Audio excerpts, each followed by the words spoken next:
Alors, il était important pour eux de voir, pour croire. Les représentants des corps diplomatiques accrédités en RDC ont palpé du doigt les réalités humanitaires des déplacés du Nord Kivu.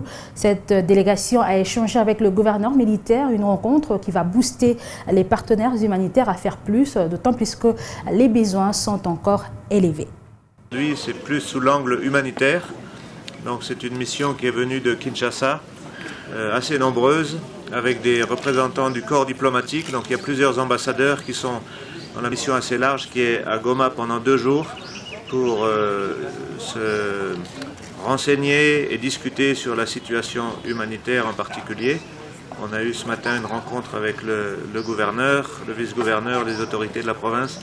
Et cet après-midi, on va aller visiter 2 sites au bord du lac, Boulengo et à Roussaya 2.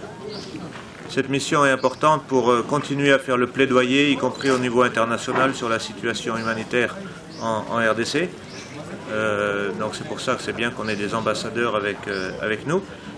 Quand on dit, il y a l'expression « il faut voir pour croire », donc c'est important de venir sur place. Quand on a vu, voir c'est croire, et ensuite on peut vraiment mettre en exergue toute cette crise humanitaire, toute cette misère, tous ces symptômes qui sont dus à cette situation.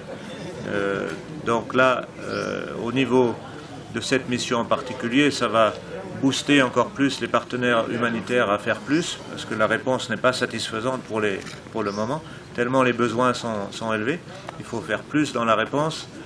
Ce matin, on a pu discuter un certain nombre de points avec le gouverneur et les autorités, des points qui sont des sujets d'inquiétude et avec lesquels on est toujours en dialogue avec les autorités ici à Goma et à Kinshasa.